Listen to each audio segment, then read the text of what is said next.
మీ car EMI కట్టలేకపోతున్నారా? మీ car EMI మేము కడతాం. ఈ నెంబర్కి కాల్ చేయండి. హాయ్ హలో నమస్తే, welcome back to Suman TV. ఈరోజు మనతో పాటు స్టూడియోలో ఉన్నారు Cellbay mobiles electronic private limited Krishnaprasad గారు. సార్తో మాట్లాడదాం. నమస్తే సార్. హలో నవీన గారు. హాయ్ హలో నమస్తే, welcome back to Suman TV. ప్రస్తుతం మనతో పాటు ఉన్నారు Cellbay mobiles private electronics limited vice president Krishnaprasad గారు. సార్తో మాట్లాడదాం. నమస్తే సార్. నమస్తే నవీన గారు. సార్, సాఫ్ట్వేర్లో ఇప్పుడు ఒక కొత్త భయం కలుగుతుంది. అదేంటంటే మీకు తెలుసు, ఆర్టిఫిషియల్ ఇంటెలిజెన్స్, ఏఐ. సాఫ్ట్వేరే కాదు, అటు మన ఫార్మింగ్లో చూసుకున్నా కూడా ఇప్పుడు అంతా కూడా అదే నడుస్తుంది, ట్రెండ్ కూడా. అసలు మరి ఈ సాఫ్ట్వేర్ మామూలుగా అంటాం కదా, బిందాస్ లైఫ్ వాళ్ళది, ఏముంది హ్యాపీగా టూ డేస్ హాలిడేస్ వస్తాయి, వీకెండ్లో మంచి శాలరీస్ వస్తాయి అంటారు. కొంతమందిని టచ్ చేస్తే సాఫ్ట్వేర్ ఉద్యోగమా తొక్క అంటారు కొంతమంది. మా కష్టాలు మీకు ఏం తెలుసు అంటారు. అసలు ఆ కొత్త భయం అనేది ఎలా ఉంది ఏంటి అంటే మీ అనలైసిస్లో ఏం చెప్తారు సార్? సాఫ్ట్వేర్ చాలా సాఫ్ట్గా ఉంటుందండి.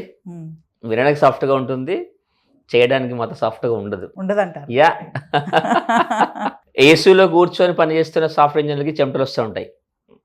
ఓకే, జనరల్గా ఎలా ఉంటుంది, ఒక ప్రొఫెషన్ చూస్ చేసుకుంటే మనకి సేల్స్ అండ్ మార్కెటింగ్ అంటారు. Because I'm from sales and marketing background కాబట్టి సేల్స్ అండ్ మార్కెటింగ్ తీసుకోవడానికి భయపడుతుంటారు పిల్లలు. ఎందుకంటే టార్గెట్స్ అదొక అపోహ.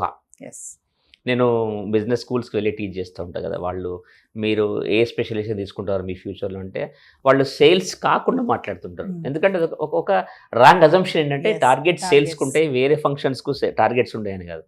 ప్రతి ఫంక్షన్కి టార్గెట్ ఉంటుంది. హెచ్ఆర్ ఫంక్షన్ తీసుకుంటే HR recruitments, HR people retention related targets ఉంటాయి. ఫైనాన్స్ తీసుకుంటే కనుక profitability targets, cost optimisation targets, ఇట్లా ఏ ఫంక్షన్కైనా టార్గెట్ లేకుండా పనిచేయడం అనేది ఏ కంపెనీకి సాధ్యం కాదు. సిమిలర్లీ సాఫ్ట్వేర్ ఇంజనీర్ తీసుకుంటే కూడా వాళ్ళకి డెడ్ లైన్స్ ఉంటాయి, వాళ్ళకి క్లయింట్స్ ఉంటారు వాళ్ళకి. ఓకే, ఆ క్లయింట్స్ ఎక్స్పెక్టేషన్స్ మీట్ కావడం కొరకు వాళ్ళకి కావాల్సిన ప్రోడక్ట్ను ఈ సాఫ్ట్వేర్ కంపెనీస్ తయారు చేయడం కొరకు, సాఫ్ట్వేర్ కంపెనీస్ అంటే సాఫ్ట్వేర్ ఎంప్లాయీస్ తయారు చేయాలి, చేయడం కొరకు వాళ్ళకి ఇంకా it will be in hundreds and thousands of crores ఉంటాయి ప్రాజెక్ట్స్. ఓకే, ఆ ప్రాజెక్ట్స్ ఆ టైమ్ లైన్స్లో వాళ్ళు మీట్ అవుతూ క్లయింట్స్కి సబ్మిట్ చేయాలి. It's very very big process. కాబట్టి డెఫినెట్గా they will also work with lot of stress. So కాబట్టి సాఫ్ట్వేర్ అనే కాదు, ఏ రంగం తీసుకున్న టార్గెట్స్ ఉంటాయి. So coming to specific to software అంటే కనుక డెఫినెట్లీ ఒకటి ఏంటంటే దీంట్లో సాఫ్ట్వేర్లో ఇంకొక ఇంపార్టెంట్ ఛాలెంజ్ ఏంటంటే ఇట్స్ ఎవర్ ఎవాల్వింగ్ ఇండస్ట్రీ, అంటే very dynamic in nature. Sales ఉందనుకోండి, మళ్ళీ నా ప్రొఫెషన్కి వస్తున్నాను. సేల్స్ అనేది ఒక మొబైల్ ఫోన్ అమ్మాలన్నా అదే సేమ్ స్కిల్, ఒక టీవీ నమ్మాలన్నా అదే సేమ్ సెల్లింగ్ స్కిల్ ఉంటుంది, ఇంకా వేరే ఏదైనా ప్రోడక్ట్ అమ్మాలన్న సెల్లింగ్స్ అంటే బేసిక్స్ అవే ఉంటాయి. ప్రాబబ్లీ సెల్లింగ్ ప్యాటర్న్ ఎదురుగా ఉన్న కస్టమర్ బట్టి సెల్లింగ్ స్కిల్, సెల్లింగ్ స్టోరీ మార్చి చెప్తాం. కానీ ఈ టెక్నాలజీలో, సాఫ్ట్వేర్లో రోజుకొక టెక్నాలజీ. మా చిన్నప్పుడు when I was in my student life, when I was doing my graduation, COBOL, C++ ఏమో మాట్లాడేవాళ్ళు.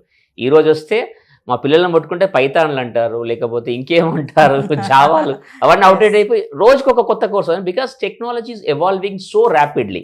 కాబట్టి ఎవరైతే సాఫ్ట్వేర్ ఇండస్ట్రీలో ఉంటారో they should keep on updating everyday.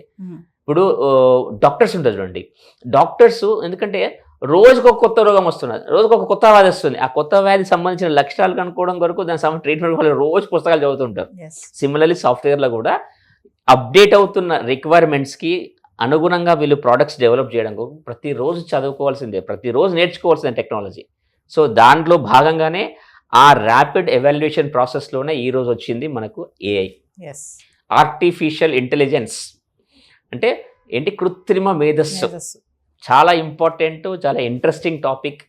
ఈరోజు లాస్ట్ టైం నేను, ఇఫ్ యూ రిమెంబర్, మనం ఒక ఎపిసోడ్ చేసాము మెటా ఏఐ గురించి మాట్లాడితే, మిస్టేక్లో మనము ఒకలా చూస్తే కనుక అన్ని అవే వీడియోస్ వస్తుంటాయి. That is artificial intelligence. So artificial intelligence వాళ్ళు ఏమవుతుందంటే ఈ రోబోటిక్ అంటే టెక్నాలజీ వెర్షన్ 5.0 అంటారు దీన్ని. ఓకే, మనకి ఈ అడ్వాన్స్మెంట్ లోపల ఏమవుతుందంటే టెక్నాలజీ యొక్క ఆబ్జెక్టివ్ ఏముంటుంది కంపెనీస్ కంటే, they want to cut the cost and man power. ఒకసారి మనము ఫర్ ఎగ్జాంపుల్ ఒక మనిషి చేసే పనిని ఒక మెషిన్ చేసింది అనుకోండి, మనిషికి ప్రతి నెల శాలరీ ఇవ్వాలి. మెషిన్కి ఒకసారి ఇన్వెస్ట్ చేసామంటే మళ్ళీ దానికి ఇన్వెస్ట్మెంట్ చేయాలి, రికరింగ్ ఇన్వెస్ట్మెంట్ లేదు. దాని కొరకే. And most importantly human errors avoid చేసే స్కోప్ ఉంది టెక్నాలజీ మీద కనుక ఇన్వెస్ట్మెంట్ చేస్తే. కాబట్టి ఈ టైప్ ఆఫ్ చేంజ్ చూస్తున్నాం మనం, అడ్వాన్స్మెంట్ టెక్నాలజీ. రీసెంట్గా మా మేనేజ్మెంట్ చైనాకి వెళ్ళారు. చైనా వాళ్ళది ఎంఐ వాళ్ళ మీటింగ్ వెళ్ళినప్పుడు they went to Xiaomi mobile handset manufacturing factory. వాళ్ళు 6 సెకండ్కి ఒక ఫోన్ మ్యానుఫ్యాక్చర్ చేస్తారు వాళ్ళు. And they also went to their EV factory. అదొక I think it's 1,00,000 square feet bigger than that size factory. దాంట్లో బాడీ మ్యానుఫ్యాక్చర్ అంటే body shape అంతా అయ్యే వరకు ఉన్న ఆ యూనిట్ లోపల not even a single manpower ఉన్నాడు అక్కడ. Everything is done by robotics. Okay, so this is very clear evident that companies want to adapt the technology so that ఒకటి హ్యూమన్ ఎర్రర్స్ తగ్గిపోతాయి, రెండు రికరింగ్ కాస్ట్ తగ్గిపోతాయి. ఒక concept లోపల technology మీద ఇలా డెవలప్మెంట్ వస్తున్నాయి. సో ఈ అడ్వాన్స్మెంట్ లోపల మరి ఈ సాఫ్ట్వేర్ ఇంజిన్ ఎలా తట్టుకోవాలి? Okay, I will tell you one important thing. AI ఉంది, లాట్ ఆఫ్ అడ్వాన్స్మెంట్ ఉంది టెక్నాలజీలో, కానీ ఏఐ కంటే మోస్ట్ ఇంపార్టెంట్ నేను ఎన్ఐ అంటాను. ఏఐ అంటే ఆర్టిఫిషియల్ ఇంటెలిజెన్స్, బట్ ఏఐని డామినేట్ చేసేదే న్యాచురల్ ఇంటెలిజెన్స్, మన బ్రెయిన్. ఓకే, ఒక ఎగ్జాంపుల్ చెప్తాను. ఈరోజు మార్నింగ్ నేను ఎవరికి చెప్తా ఉంటుంది, I want to travel to somewhere. నా దగ్గర ఒక మంచి పోర్షే కార్ ఉంది, very comfortable car, luxurious car. హ్యాపీగా కూర్చుంటే సింహం సరదాగా వెళ్ళిపోవచ్చు. Okay, I have a tool in place to use, but I don't know how to drive it. ఉపయోగం ఉందేమన్నా? లేదు. అప్పుడు ఏం చేయాలి అని ఇంకో డ్రైవర్ హైర్ చేసుకోవాలి. లేదంటే ఇంకో డ్రైవర్ హైర్ చేసుకుంటే డ్రైవర్ లీడ్ అనుకోండి సపోజ్. సో బేసికల్గా why I'm taking this example అంటే ఇవన్నీ కూడా మన గ్రోత్కు ఉపయోగపడే టూల్స్. ఏఐ కానివ్వండి, లేకపోతే ఇంకా రేపు ఇంకేమైనా రావచ్చు. ఇవి ఏమున్నా కూడా మన ఎన్ఐ వాటిని డామినేట్ చేయాలి, మన నేషనల్ ఇంటెలిజెన్స్ డామినేట్ చేయాలి. చేస్తేనే ఆ టూల్స్ మనం వాడుకుంటాము. And they are going to become the growth enablers only. దాన్ని మనం పాజిటివ్గా తీసుకోవాలి. వాటిని వాడుకోవడం కొరకు మనము ఏ రకంగా వాటిని సద్వినియోగం చేసుకుంటాం, మోర్ ఎఫెక్టివ్ వాడుకుంటాం లోపల అనే ప్రాసెస్ లోపల మనం ఎఫర్ట్ పెడుతూ ఉండాలి. అంటే సార్ ఇప్పుడు ఏఐ వచ్చి అన్నిటిని బంద్ చేసేస్తుందా అంటే ఏం చెప్తారు సార్? అంటే మనం స్టార్టింగ్లో అనుకున్నట్టుగా ఫార్మింగ్, ఇప్పుడు వ్యవసాయంలో చూసుకుంటే కూడా ఆల్మోస్ట్ మెషిన్సే వాడుతున్నారు కదా. క్రమేపా ఇంకా వ్యవసాయం అనేది కూడా కొంచెం కనిపించకుండా పోతుందేమో అనిపిస్తుంది. అంత మెషిన్ వచ్చేసింది మొత్తం అంతా కూడా. వ్యవసాయం కనిపించకూడదు కాదు, రైతులు కనిపించకుండా పోతారు. అది మీ question. See I will tell you Naveen గారు, ఇప్పుడు ఏమైందంటే ప్రతిదీ ఫాస్ట్ ఫాస్ట్ ఫాస్ట్. ఓకే, మనకి ఇంతకుముందు హైదరాబాద్ నుండి వైజాగ్ వెళ్ళాలంటే 12 hours ట్రైన్లో వందే భారత్ వచ్చింది. 5 గంటలు ప్రయాణం చేస్తున్నాం అంటే ఫాస్ట్. Okay, quick. ఇంతకుముందు నేను ఆన్లైన్లో ఏదైనా ఆర్డర్ చేయాలంటే 2 days వచ్చేది. అమెజాన్ ప్రైమ్ వచ్చింది, వాడు 1 day చేశాడు.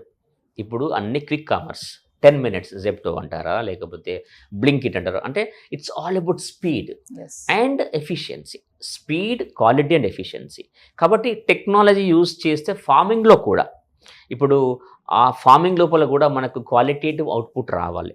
ఆ క్వాలిటేటివ్ అవుట్పుట్ రావాలి and with in stipulate time రావాలి కనుక టెక్నాలజీ వాడాలి. దానివల్ల నష్టం ఏమి లేదు. ఇప్పుడు టెక్నాలజీ ఎలా అయితే అడ్వాన్స్ వస్తుందో ప్రపంచ దేశాల లోపల, ఆ ప్రకారంగా మనం కూడా అడాప్ట్ చేసుకోకపోతే మనం వెనుకబడిపోతాం. ఇప్పుడు మనకి కంపల్సరీ కావాల్సింది agriculture production is very important. అది ఉంటే మనకి we will have our healthy food and we also export to earn foreign reserves and all those things. ఇవన్నీ కావాలంటే అది ఫార్మింగ్ రంగమా, ఎడ్యుకేషన్ రంగమా, హెల్త్ రంగమా, ఏ రంగం తీసుకున్నా కూడా టెక్నాలజీని మనము అడాప్ట్ చేసుకోవాల్సింది. అక్కడితో అయిపోలే. ఈరోజు నేను అడాప్ట్ చేసుకున్నాను సరిపోవాలి. ఈరోజు ఏఐ వచ్చింది, రేపు ఇంకోటి వస్తుండొచ్చు, రేపు ఇంకోటి వస్తుండొచ్చు. మారుతున్న కాలానికి అనుగుణంగా, కస్టమర్ యొక్క అవసరాలకు అనుగుణంగా ఎటువంటి టెక్నాలజీ వస్తే ఆ టెక్నాలజీ మనం అడాప్ట్ చేసుకోవాల్సిందే. దాంట్లో చెడు లేదనట్ల, కానీ చెడును పక్కన పెట్టి దాంట్లో మంచిని తీసుకొని ముందు పోవాల్సిందే. There is no option for it. So ఓవరాల్గా ఏం చెప్తారు మీరు? అంటే సాఫ్ట్వేర్ వల్ల భయపడాల్సిన అవసరం లేదు, ఏఐ వచ్చి రీప్లేస్ చేస్తుంది మా జాబ్స్, అంటే 100 మంది చేసే పని కూడా ఒక్క ఏ రోబో చేసేస్తుందని అంటున్నారు కదా, మరి భయపడాల్సిన అవసరం లేదు? అస్సలు లేదండి, అస్సలు లేదండి. This is a job employment enabler. AI is an employment enabler. కానీ ఒకటి ఉంది ఇంట్లో ఏంటంటే, ఒక ఎగ్జాంపుల్ చెప్తాను మీకు. నేను ఈరోజు ఒక ఎంప్లాయీ ఒక నెలకి ₹1,00,000 సంపాదిస్తున్నాడు అనుకోండి, ఒక పని చేసి సంపాదిస్తున్నాడు అనుకోండి. ఒక 5 years తర్వాత ఏమవుతుందంటే ఆ ₹1,00,000 సంపాదించడం కొరకు ఆ ఎంప్లాయీ ఒక 5 పనులు చేయాల్సి వస్తుంది. డిఫరెంట్ ఫంక్షన్స్లో పనిచేయాల్సి వస్తుంది, డిఫరెంట్ డిపార్ట్మెంట్స్లో పని. అంటే this is called multi tasking. కాబట్టి ఏఐతో ఉద్యోగాలకు పోవండి. ఉద్యోగాలు ఎప్పుడు వెళ్తాయంటే మనము మన కేపబిలిటీస్ బిల్డ్ చేసుకోకపోతే, మనము మన స్కిల్స్ పెంచుకోకపోతే, మనము అప్డేట్ కాకపోతే ఉద్యోగాలు పోతాయి. సో మళ్ళీ ఒకసారి ట్రంప్ దగ్గరికి వస్తున్నాను నేను. ఓకే, ట్రంప్ ఎఫెక్ట్ ఎలా ఉంటుంది అంటారు? ఇప్పుడు మీరు ఇందాక ఒక వీడియో చెప్పారు, టాలెంట్ ఉన్న వాళ్ళనే ఇప్పుడు సెలెక్ట్ చేసుకుంటారని చెప్పేసి అంటున్నారు. ఇంతమంది అవసరం లేదు మనకి, ఇంతమంది చాలు, ఈ వర్క్ ఇంతమంది చేసి సరిపోతుంది. ట్రంప్ ఇంపాక్ట్ కూడా ఈ సాఫ్ట్వేర్ పైన ఎలా ఉండబోతుంది అంటారు? ట్రంప్ ఒకసారి కనుక ఆయన లైఫ్ స్టైల్ చూస్తే కనుక, అంటే ఇప్పుడు నేను చెప్పట్లేదు, ఆయన చైల్డ్హుడ్ డేస్ నుండి ఆయన బిజినెస్లో గ్రో అవుతూ ఒక దేశానికి అంటే అగ్ర రాజ్యానికి ప్రెసిడెంట్ ఏంటంటే ఆయన లైఫ్ స్టైల్ని, ఆయన గ్రోయింగ్ ప్యాటర్న్ చూస్తే కనుక చాలా చాలా యూనో గొప్పగా ఉంటుంది. And is very aggressive personality. వాళ్ళ కంపెనీస్ అంటే ట్రంప్ రేట్ కంపెనీస్, వాళ్ళ ప్రాపర్టీస్ అక్రాస్ ద వరల్డ్ ఉన్నాయి. Okay, why I'm telling you this point అంటే he is a growth oriented mind. Okay, he is a growth oriented personality and he wants to have that country dominance, US country dominance అనేది he wants to have that. But only thing ఏంటంటే he wants to ensure the security of this US citizens. But అంటే ఒక business కమ్యూనిటీలో అంత పెద్దగా ఎదిగిన ఆ వ్యక్తి కేవలం మా యుఎస్ సిటిజన్స్ కంట్రీ ప్రొటెక్షన్ కొరకు, సెక్యూరిటీ కొరకు, లేకపోతే వాళ్ళ వెల్ఫేర్ కొరకు నేను టెక్నాలజీని దూరం చేస్తాను లేకపోతే అని ఆలోచన చేయడం. ఈ will not take such decisions at the cost of the country growth. He will definitely welcome the technology growth.